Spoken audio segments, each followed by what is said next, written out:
Magandang umaga mga katresyor. Ito ay pangalawang araw namin sa area na ito, kung saan nahanap namin yung una. Ito yung palatandaan, yan o, puso ng hinati, at yung kahati niya ay nasa gilid ng puno ng tugas, kung saan nalokit namin doon, na i-vlog na namin. Ang pinakamalaki naman yung hahanapin namin, nasa malayo inilagay doon, no? Yung nalokit namin doon, at nireading namin yon bago namin nilokit ng frequency at manual. Yan o, ito talaga yung kahati niya, kasi kung paano siya nahati ay ganun din dito ang paghati, yung pagkabukol-bukol niya sa hati niya ay ganun din, yun o. At ito yung toro kung saan na-trace namin doon. Yung i-reading ko ay meron pa pala itong nakalagay kung saan malayo, kaya pala hati na bato ang mga sign, kasi item na hinati yung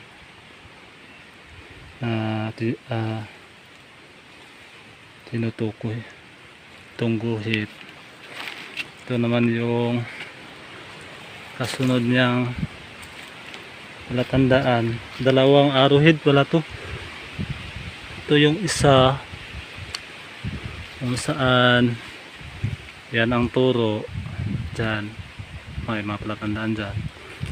Ito naman yung isa pala na tinuturo naman ang batong yan, kung saan hati din yan na ginawang filter. Yan o, yan, hinati na bato, hati talaga yan o. At ang turo niya ay ito, kung saan nandyan yung kahati niya. Magtaka kayo mga katresyor, ang kahati nito ay nandun, ginawa din printer. Tara, sundan natin doon, tuwid na natin. Tapos sa tabi niya ay mayroong guhit yan o, na papunta doon, kung saan doon ang tinuturo. Malamang ito yung pinakamalaki mga katresyor, kasi nilagay na sa malayo. Ito ang kahati ng batong yun, ito. At yan o, napakatulis yan, papunta doon. Sundan natin doon ang tinuturo ng arrowhead na yan.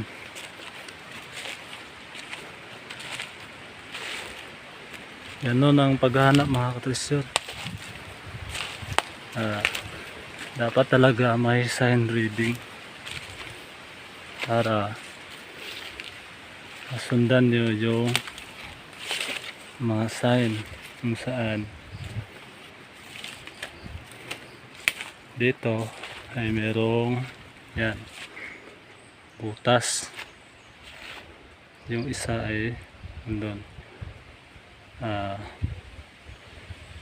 Sundan natin doon, ibig sabihin daw na itong butas na kaharap doon ay andun yung item, kung saan yung una nating nahanap na na-drag natin. Yung isa naman ay kaharap dito. Dito tayo mga katresyor. Doon yung arrowhead na hati. Dito naman yung counter niya.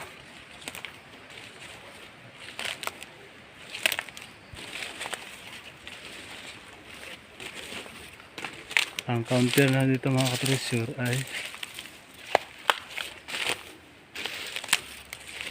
itong yan o, hinati na bato. Tapos yung isa ay yan, parang pagong na walang mga paa. Tapos doon nakaturo, may nagbutas dyan,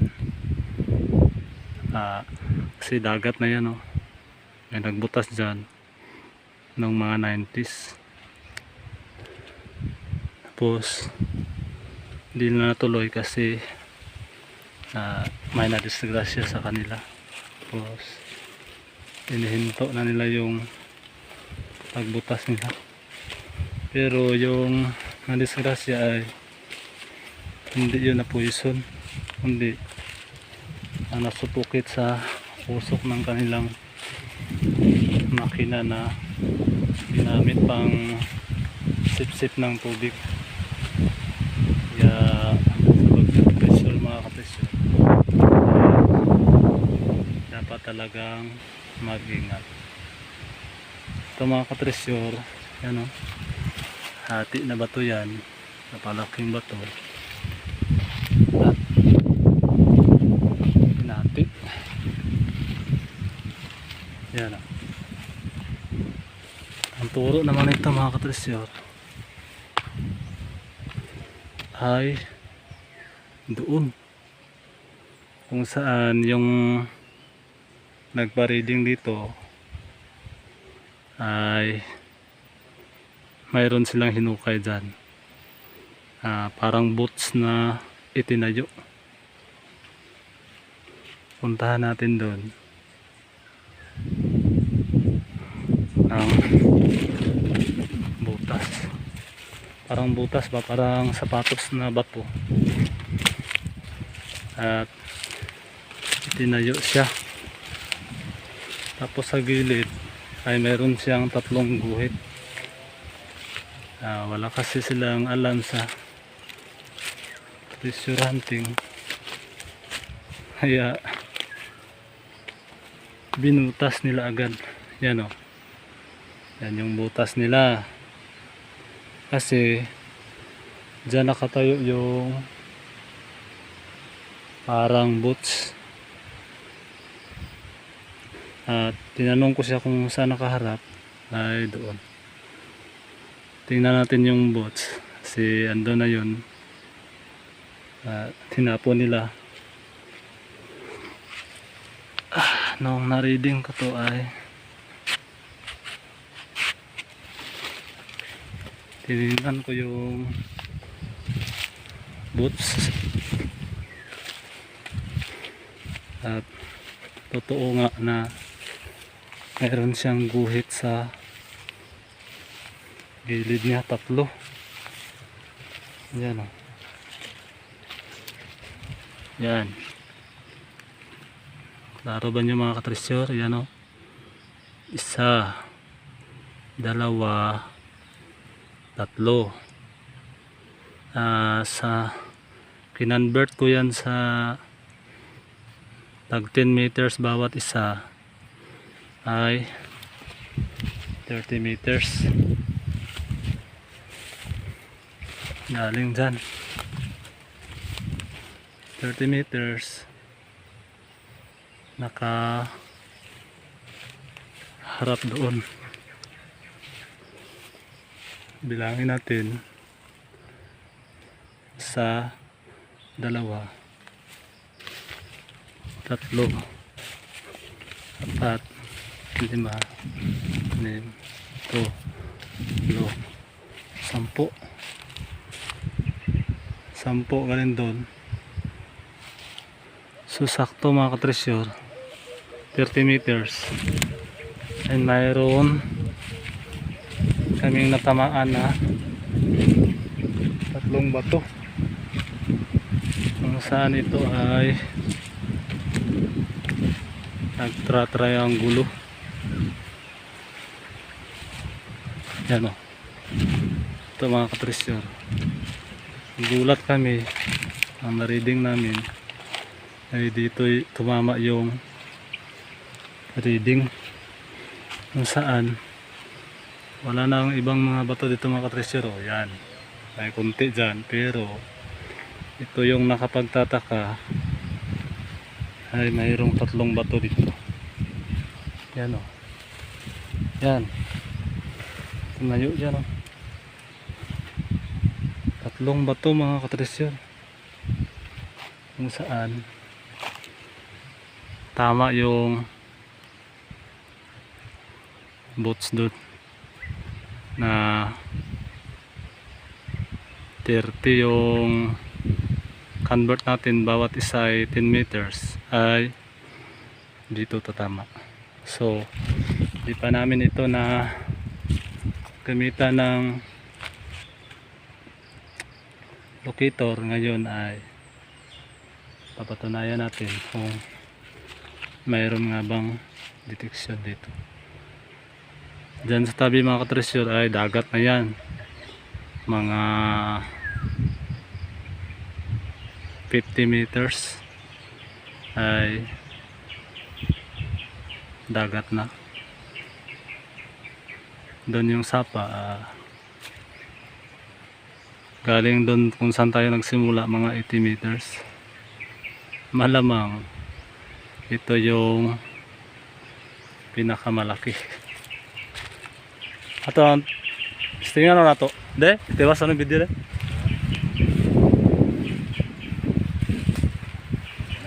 At hawakan ko sa kanya yung camera. Tubang nini mo.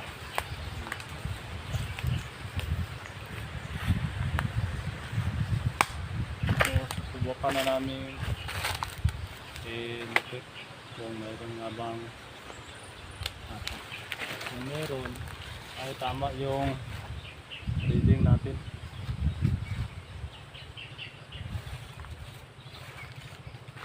So, yan mga katresyor, napakalakas ng ay, balik. Ha? Balik. Ano? Bigla lang, bigla. Ito mga katresyor, subukan na natin i-locate kasi di pa namin yan na-locate, nagamitan ng locator. Subukan natin. Yan o, napakalakas talaga ng ikot. Malamang dahil ito ay nasa malayo, ito ang pinakamalaki.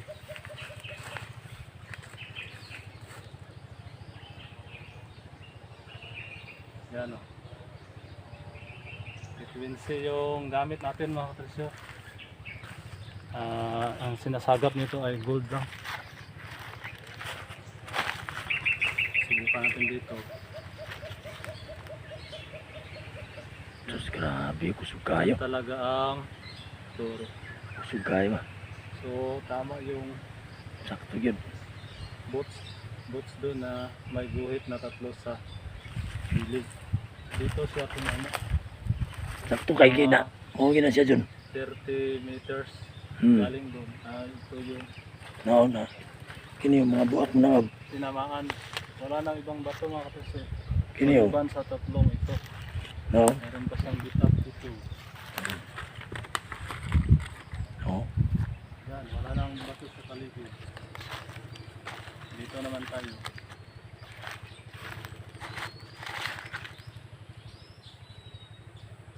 Yan o. Meron talaga hatak Ah, siya. pundo gid yaw. Pundo gid siya. Nani mo rin siya bugtong tulo ka bukbaturan niyo. Yan o.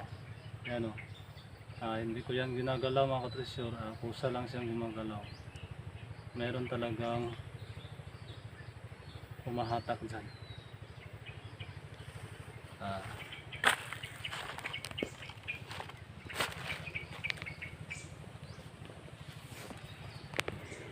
Yan lang mga katreasure. Maraming salamat sa iyong panonood.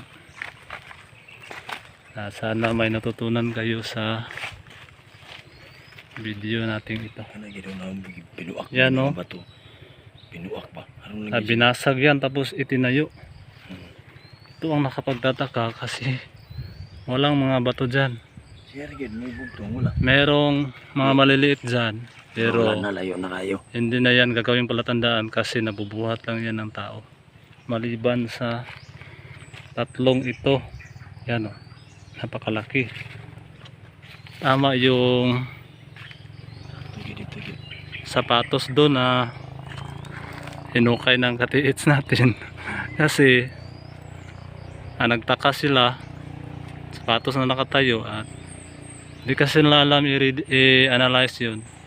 Pero yung na-reading natin, yung tatlong guhit sa gilid niya ay kinonvert natin ng tag-10. Tama dun. Galing dun ay 30 meters. Ito yung tinamaan kung saan may nalukit ng frequency natin. Maraming salamat sa inyong panonood at